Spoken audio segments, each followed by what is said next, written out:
Hey Lionheart folks, it's Lev. Welcome back to another video. For those of you who are new and using pronouns, I am filming this video today on Sunday, November 7th, 2021, and I'm not gonna release until like a few days later. And in this video, I want to talk about how I'm learning how to be alone, and I've touched on this point a few times throughout my relationship breakup healing videos, but I want to dedicate this video to this topic specifically. The first point I want to make is that it's okay to be single and not be in a relationship despite what people in our lives might be telling us. I guess especially as we get older, people might expect, oh, you have a partner sort of thing, or what media portrays, or what the world, society we live in implies in general about how we need to be in a relationship, and the truth is we don't need to be in a relationship necessarily. The thing I learned about myself is that, and the relationship I had, is it was a void filler. Like after the cheating incident and we didn't talk anymore, I realized that the person had become a void filler for me because I didn't know how to be alone.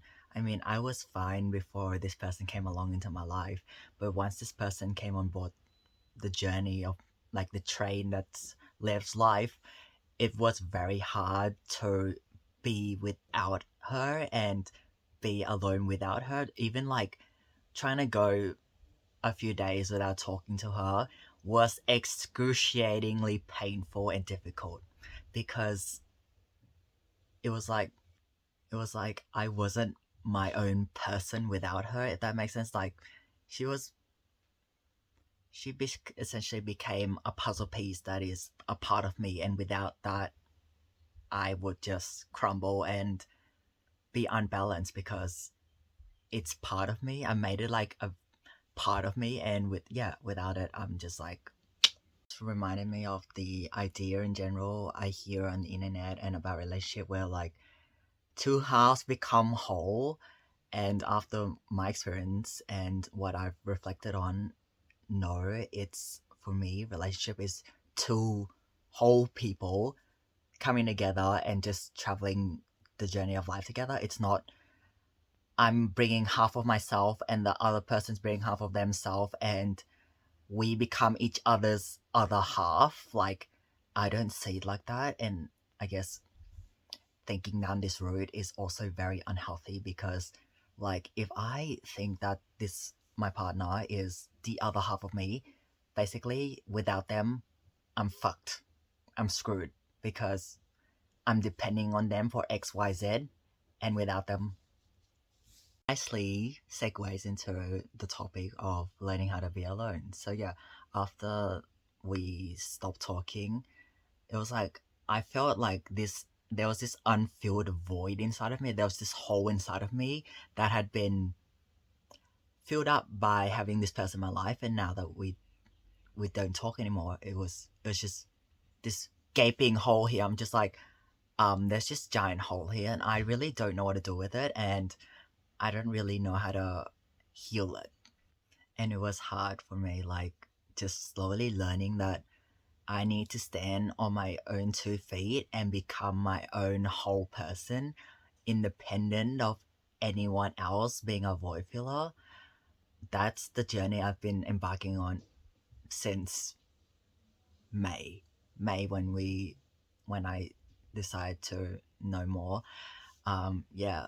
And I definitely say that I've grown a lot just in the past 6 months. I'm not 100% there yet, and I don't think I will be 100% there anytime soon, but I've made significant progress, and I'm going to be talking about that. First important thing I had to do was basically admit to myself that this person had been a void filler and that I've crumbled without them, and that from this crumbled pile of whatever, I don't know how to describe this crumbled part of me, I need to start rebuilding and healing by learning how to be alone. Basically, admitting that I have this problem is the first step that has helped me heal. Another thing, just touching on it, it was also hard because my neurocircuitry in my brain and my nervous system had been wired throughout those few months to be dependent on this person, and without it, even my physiology and the neurocircuitry of my system was messed up. It wasn't just my mental health, it was my entire nervous system. So part of learning how to be alone was also healing my nervous system. That helped me is sort of separating myself from the person. It's like, okay, who am I without this person? Who have I always been without this person? Like, some things are for me my trans identity, my pan identity, the fact that I want to join the military, the fact that I want to study clinical psych, the fact that I'm working in mental health, the fact that I make films, I like drumming, I like music, I like video games, I like boxing, martial arts. There's just a few examples, just like identifying the things that have already been a part of me before the person came along and that are still with me even after the person has departed the train. From there, I just started realizing, like, hey, I actually have a lot to give, and there's a lot of things that I want to do and improve on in of myself. And now that I am alone and this, I don't have to invest time, energy, and effort into this person anymore. I can use all of this time and attention and energy to work on the things that I have been neglecting essentially for all of these months because I was in a relationship with this person. Something I realize now is it's not healthy either. Just being obsessed with this one person and neglecting other parts of my life that are important. That's also what's fed into why being alone is so hard, because I've just neglected this for so long, and it's just like, and just purely focusing on the person and the relationship with the person, not healthy. Thought that just hit me out of nowhere is, what would you do with your time, effort, energy, attention if they weren't precious from people and the world we live in to be in relationships, and sort of the world we're living in indirectly saying like it's not okay to be single? What would you do? In also the healing journey and learning how to be alone, I spent a lot more time with myself. I spent a lot more time with myself, meaning that I have more time to, and more, not just time, more mental and psychological energy to reflect and think about how far I've come, who I am as a person, and spend more time journaling and just like looking within myself rather than just focusing on this external thing, which is this person. I'm doing this self-reflection alone, spending time alone. I've I have confronted I have confronted my deepest fears, and well, some of them worked on emotional psychological maturity, um admitting to myself things that I didn't want to admit for a very long time, and then normalizing it as it's okay to feel this way and experience this because you are human, Lev. And then from there, just identifying what has worked for me up until this point in time, and then asking myself what has not worked so well up until this point in time, and what can I change, what is in my control, what can I do to improve it. And if something is completely out of my control, I'm just like, I'll either have to adapt to it somehow, or maybe if it's not helpful anymore, remove it from my life or disconnect from it. Yeah, and what I do, it really depends on what the thing is, and whether I can adapt to it, and whether it's like a feasible long. This is not just relationship. This anything in life in general. Like, is this a feasible thing to have in my life? Am I gonna be able to commit to this thing? How much do I really want this? Like, does this add meaning and value to my life? Do I really give a fuck about this, or no, I don't? Yeah, it's just like asking myself a lot of questions, and pinpointing the things that really are important to me, and then spending all of the time that I have alone in like working on these things. Another very important thing I've gained from being alone is a healthier relationship with myself. It just hit me now, like I spent a lot of effort and time and energy into building relationships with my closest friends, for example, and formerly the person I was dating. But I've never really spent enough time in building the relationship I have with myself. Like that's been forgotten in the background because I've just focused on people outside of me, but then I forget that I'm also important and that the relationship I have with myself is also important. And what being alone has made me realize is like, fuck, Lev, like there's so many things you need to work on just in regards to the relationship you have with yourself, and you just been forgetting about yourself this whole time. Things I've been spending my time working on and taking steps towards every day is, for example, changing the narrative I have with myself, the stories I tell myself. How do I word the stories I tell myself about myself and my life and my experiences and the people in my life and all of that? How do I tell my what is the tone, the nature of the stories I tell myself? What is my inner dialogue like? Is it very harsh and unforgiving and judgmental? Is it empathetic and kind and human? What is the language I use when I talk to myself about different things, including the way I talk about myself? Is the way I talk to myself different from the way I talk about my closest friends? Yes, it is, because I'm nicer to my closest friends than the way I treat myself. That's one thing that I need to work on, like treating myself as I would my best friend. Like, I wouldn't neglect my best friend when they needed support and stuff, but when I need to, like, when I need something, I have a very bad track history of neglecting myself for other people. But I wouldn't do that to my best friend, but I do that to myself. That's another example. Have I been honoring what my body needs, like feeding it properly with proper fuel and not like garbage food? Yes, I have. I've been working on that. Like that's something I'm very conscious of now, like what I eat and drink. So that's good. Like getting proper sleep, getting enough sleep, quality sleep, just covering these basics. Like, am I moving enough, exercising enough? Like I've got all of those like physiological needs covered very well. It's more like the mental, psychological, emotional, spiritual side of things that definitely need a lot more attention than the physiological, biological stuff. Another thing I've been very mindful of is my automatic thought process and my emotional responses that happen before the events are processed in my conscious mind.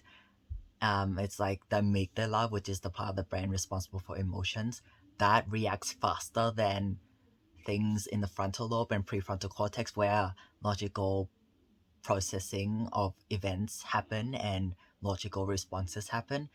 That's why sometimes I feel angry, and I don't know why. It just happens like habitually, just reacting in a certain way, and then later realizing, oh, it like that wasn't really big of a deal. Like I didn't need to react like that.